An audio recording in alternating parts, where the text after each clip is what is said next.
ഒരു വശത്ത് LDFനെ പുകഴ്ത്തുന്ന ഹിന്ദു മഹാസഭ, മറ്റൊരു വശത്ത് മുഖ്യമന്ത്രിയെ പുകഴ്ത്തുന്ന സുരേഷ് ഗോപി. ആദ്യമായിട്ടായിരിക്കും ഒരു പാർട്ടി കൺവെൻഷനിൽ കേന്ദ്രമന്ത്രി എതിർ പാർട്ടിയിലുള്ള മുഖ്യമന്ത്രിയെ പുകഴ്ത്തുന്നത് എന്ന് പറഞ്ഞുകൊണ്ട് കളിയാക്കുകയാണ് മുരളീധരൻ. നമുക്കറിയാം, ഓരോ തവണ BJPക്കെതിരെ മുരളീധരൻ പറയുമ്പോഴും ചെന്നുകൊള്ളുന്നത് പത്മജയുടെ ഇടനെഞ്ചിലേക്കാണ്. പത്മജ വന്നതിന് പിന്നാലെ മുരളീധരൻ വരുമെന്ന് കരുതിയിരുന്നവർക്ക് തെറ്റി. പത്മജയെ തള്ളിപ്പറഞ്ഞുകൊണ്ട് മുരളീധരൻ കോൺഗ്രസിനൊപ്പം നിന്നു. അതുകൊണ്ട് തന്നെ മുരളീധരൻ BJPക്കെതിരെ ഓരോ തവണ പറയുമ്പോഴും പത്മജ അപ്പുറത്ത് കണക്ക് പറയേണ്ടി വരും. BJP LDF ഡീലിനെ കുറിച്ച് പറഞ്ഞപ്പോഴായിരുന്നു മുരളീധരൻ അവർക്കെതിരെ ആഞ്ഞടിച്ചത്. ആ വീഡിയോ ദൃശ്യങ്ങളിലേക്ക് പോകാം. നിലമ്പൂർ ഉപതെരഞ്ഞെടുപ്പിൽ ആദ്യമായിട്ട് സ്ഥാനാർത്ഥിയെ പ്രഖ്യാപിച്ചതും തെരഞ്ഞെടുപ്പ് പ്രവർത്തനങ്ങളും എല്ലാം ആരംഭിച്ച് UDF ആണ്. അന്ന് മുതൽക്ക് ഇന്ന് വരെയുള്ള ട്രെൻഡ് UDFന് വളരെ അനുകൂലമാണ്. ഭരണവിരുദ്ധ വികാരം അതിശക്തമായിട്ട് ഇവിടെ പ്രതിഫലിക്കുന്നുണ്ട്. പക്ഷെ ഇവിടെ ഈ തെരഞ്ഞെടുപ്പ് രംഗത്ത് കാണാൻ കഴിഞ്ഞത് ചില അവിശുദ്ധ കൂട്ടുകെട്ടുകളാണ്. ഇവിടെ BJPയുടെ സ്ഥാനാർത്ഥിയെ പ്രഖ്യാപിക്കുന്ന, ആദ്യം പറഞ്ഞു സ്ഥാനാർത്ഥി ഇല്ല എന്ന് പറഞ്ഞു, പിന്നെ ഒരു സ്ഥാനാർത്ഥിയെ പ്രഖ്യാപിച്ച സ്ഥാനാർത്ഥിക്ക് മെമ്പർഷിപ്പ് ഇല്ലാത്ത ആളെ പ്രഖ്യാപിച്ചു. കാലത്ത് സ്ഥാനാർത്ഥിയെ പ്രഖ്യാപിക്കുന്നു, ഉച്ചയ്ക്ക് മെമ്പർഷിപ്പ് എടുക്കുന്നു, വൈകുന്നേരം നോമിനേഷൻ കൊടുക്കുന്നു. മാത്രമല്ല, ഇന്നിപ്പോ BJPയുടെ ഇവിടുത്തെ അവസ്ഥ എന്ന് പറയുന്നത്, ഇവിടെയൊന്നും ഒരു സ്ക്വാഡ് വർക്കോ കാര്യങ്ങളോ ഒന്നുമില്ല. ഞാൻ ഇന്നലെ സ്ഥാനാർത്ഥിയുടെ പര്യടനം കണ്ടു. സ്ഥാനാർത്ഥി ഒരു വാഹനത്തിൽ പോകുന്നുണ്ട്, വേറെ കാര്യമായിട്ടുള്ള ഒച്ചയാനൊക്കൊന്നുമില്ല. പക്ഷേ ചില UDFന് സ്ഥിരമായി കിട്ടുന്ന ചില കേന്ദ്രങ്ങളിൽ മാത്രം ചില പ്രചരണങ്ങൾ. കാരണം മതമേലധ്യക്ഷന്മാർ പറഞ്ഞിട്ടാണ് ഞങ്ങൾ സ്ഥാനാർത്ഥിയെ നിർത്തിയത്, മറ്റു രണ്ട് മുന്നണിയും നിർത്താത്തതുകൊണ്ടാണ് ഇവിടെ ഞങ്ങൾ നിർത്തിയത് എന്നുള്ള പ്രചരണം നടത്തുക. ഇതൊക്കെ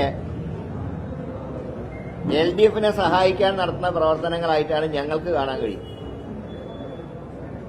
ഇവിടെ BJPയുടെ ഇലക്ഷൻ പ്രചാരണം ഉദ്ഘാടനം ചെയ്ത സുരേഷ് ഗോപി മുഖ്യമന്ത്രിയെ പുകഴ്ത്തുകയും നേമത്തെ അക്കൗണ്ട് പൂട്ടിച്ചവർക്ക് മറുപടി തൃശ്ശൂർ കൊടുത്തുവെന്ന് പ്രതിപാദിക്കുകയുണ്ടായി. അപ്പോൾ മുഖ്യമന്ത്രിയെ നന്നായി പറഞ്ഞ ഒരു തെരഞ്ഞെടുപ്പ് കൺവെൻഷൻ ആദ്യമായിട്ട് കേൾക്കുക. LDFന്റെ പ്രചരണം മുഖ്യമന്ത്രിയെ ഫോക്കസ് ചെയ്തിട്ടാണ് മനസ്സിലാക്കുക, അത് പാർട്ടി നയമാണ്. പക്ഷേ ഇന്ത്യ ഭരിക്കുന്ന ഒരു പാർട്ടിയുടെ കൺവെൻഷനിൽ സംസ്ഥാന മുഖ്യമന്ത്രിയെ പുകഴ്ത്തിക്കൊണ്ടുള്ള പ്രസംഗവും ഈ ചില പ്രത്യേക കേന്ദ്രങ്ങളിൽ മാത്രം നടത്തുന്ന സ്ക്വാഡുകളൊക്കെ ഇങ്ങനെയൊരു കൂട്ടുകെട്ടുണ്ട് എന്നുള്ള വ്യക്തമായിട്ടുള്ള സൂചനയാണ് ഞങ്ങൾക്ക് കിട്ടിയിട്ടുള്ളത്. പക്ഷേ അതിനെയും കവറപ്പ് ചെയ്തുകൊണ്ട് ഞങ്ങൾ വർക്ക് ശക്തമായി മുന്നോട്ട് പോകുന്നുണ്ട്.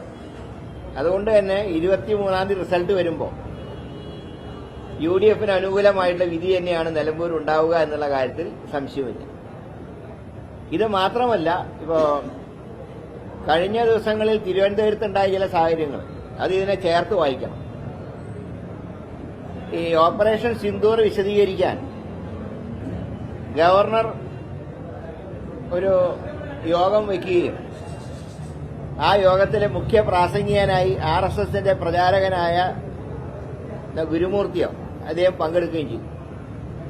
നരേന്ദ്രമോദിയെ പുകഴ്ത്തുകയും മൻമോഹൻ സിംഗിനെ ഇകഴ്ത്തുകയും ചെയ്ത പ്രസംഗമായിരുന്നു അദ്ദേഹത്തിന്റെ.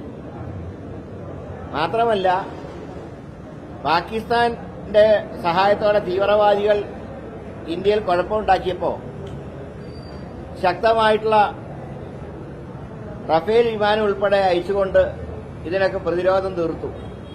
മൻമോഹൻ സിംഗിന്റെ കാലത്ത് വിളക്ക് കത്തിച്ച് പ്രാർത്ഥിക്കുകയായിരുന്നു. അപ്പോൾ ഇതിനെക്കുറിച്ചൊരു പ്രതിഷേധം പറയാൻ മുഖ്യമന്ത്രി തയ്യാറായിട്ടില്ല.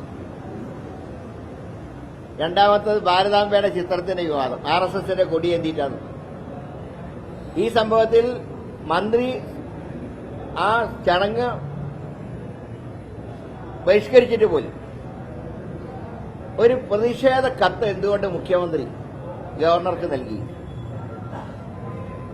ഒരു പ്രതിഷേധ കത്ത് പോലും നൽകിയില്ല. ഇതെല്ലാം ചേർത്ത് വായിക്കുമ്പോൾ UDFനെ തകർക്കുക, പകരം തൽക്കാലത്തേക്ക് BJP വരുന്നത് വരെ ഒരു കാവൽ ഏർപ്പാടായിട്ട് LDF തുടരുക. ഇങ്ങനെ ഒരു അവിശുദ്ധ കൂട്ടുകെട്ടുണ്ട് എന്ന് ഞങ്ങൾക്കിപ്പോ വളരെ വ്യക്തമായി മനസ്സിലാവുന്നുണ്ട്. പക്ഷെ ഇത് നിലമ്പൂരിൽ അങ്ങനെ തുടങ്ങുന്ന ഈ അവിശുദ്ധ സഖ്യം ഞങ്ങൾ നിലമ്പൂരിൽ തന്നെ അവസാനിപ്പിക്കും. ഈ രണ്ട് ശക്തികളും ഞങ്ങൾക്കെതിരായിട്ട് ഒന്നായിട്ടാണ് ഇവിടെ നിൽക്കുന്നത്. പക്ഷെ അതിനെ ശക്തമായി പ്രതിരോധിച്ചുകൊണ്ട് ഞങ്ങൾ മുന്നോട്ട്